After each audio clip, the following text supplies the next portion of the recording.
Hello and welcome to today's video. In this video, we will learn about one type of cell organelle, that is the chloroplast. Okay. So, chloroplast is a very important organelle for the plants and for all the organisms that can prepare their own food by the process of photosynthesis. Okay.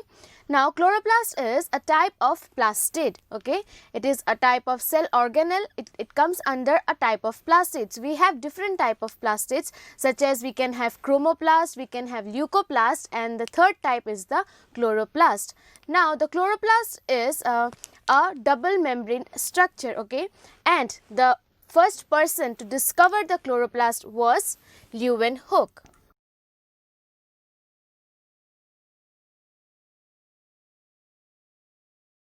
The discovery of chloroplast is credited to Leeuwenhoek.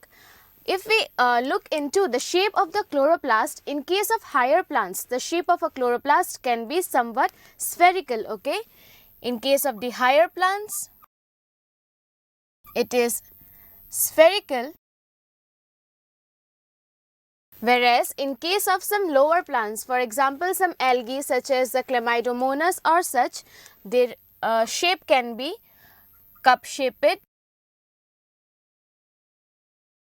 it can be star-shaped, and so on.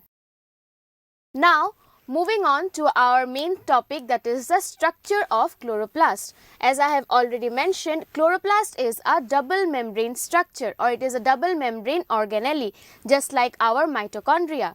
Now, let me draw the structure of the chloroplast.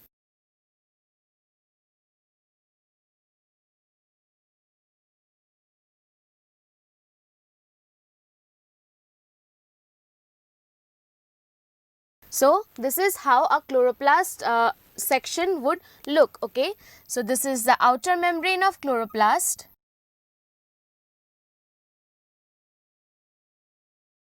This is the inner membrane.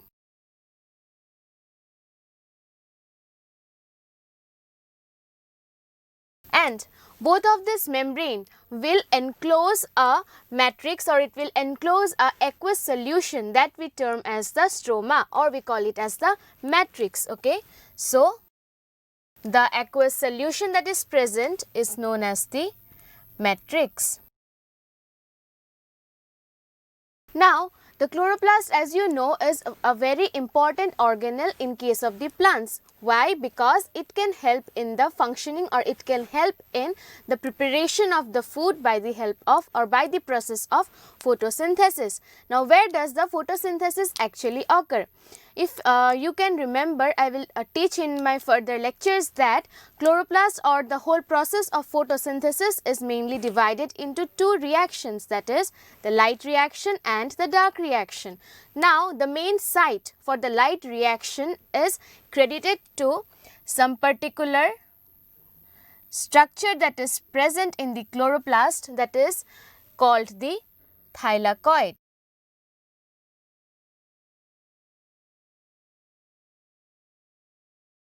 The thylakoid is the single sac-like structure, or a single coin-like structure, whereas the whole stack of thylakoid is termed as grana or granum. Okay. Now, depending upon the plant species, or depending upon the genus of the plant, the number of thylakoid or number of grana may vary from about like 30 to 100. Okay. Now, inside this matrix, there may be a number of stacks. Okay. And each of such stacks is connected to each other with the help of a bridge-like connection, that we call it as the stroma lamellae. Okay. So, stroma lamellae is the connecting bridge between two granum. Now, the main site, as I have said, for the light reaction is the thylakoid membrane, because the pigment, the photosynthetic pigment, that is the chlorophyll, and the other photosynthetic pigments like carotenoids and xanthophylls etc. are present in the or are present on the the thylakoid membrane. Okay. So, the thylakoid membrane is very important if we consider the light reaction, because the light reaction will occur on the thylakoid membrane, and as we will see later on that the light reaction is mainly important for the production of ATP and NADPH, because further this energy that is produced as a result of light reaction, it will enter the dark reaction. The dark reaction on the other hand will take place in the matrix, because the matrix will contain certain enzyme that will actually carry forward the dark reaction or the light independent reaction. Okay. The matrix or the stroma. Next, the chloroplast can also be known as a semi-autonomous organelle. But why so? Because just like the mitochondria, the chloroplast also contains its own circular DNA. Okay, and as a result of this, what happens, it can also undergo the replication processes. Okay, so it is also known as the semi-autonomous organelle, and one theory, that is the endosymbiotic theory, is also related to the chloroplast and the mitochondria, because it is believed that the chloroplast and the mitochondria before, like millions of years ago, it used to perform as a independent organism. Okay, under the course of evolution, it got assimilated inside a particular plant cell. Okay, and as a result of this, the whole theory came to be formed or came to be postulated, which is known as the endosymbiotic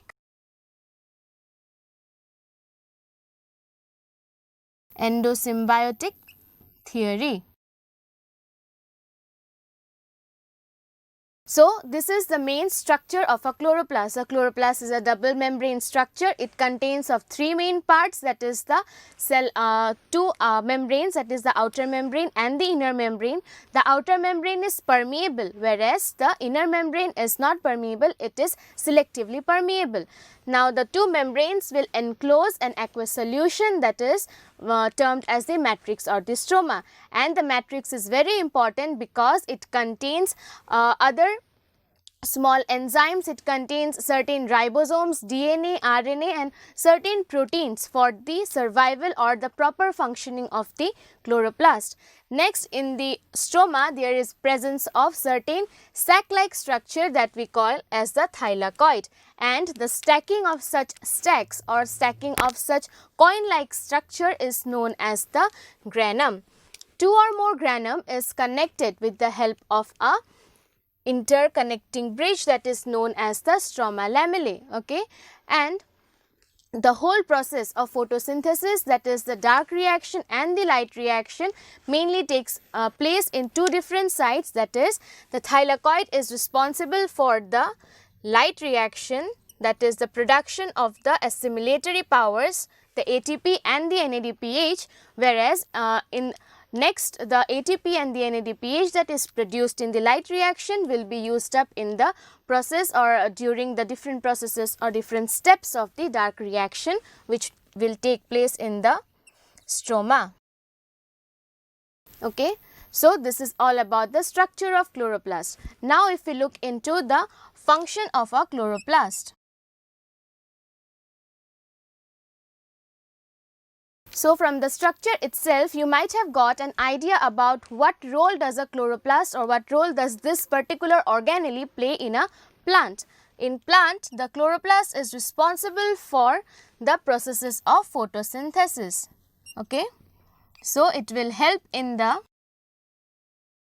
trapping of light energy. Okay, there are certain reaction centers or light harvesting complexes that are present on the thylakoid membrane, which will actually trap the solar light or any particular light so as to carry forward the light reaction.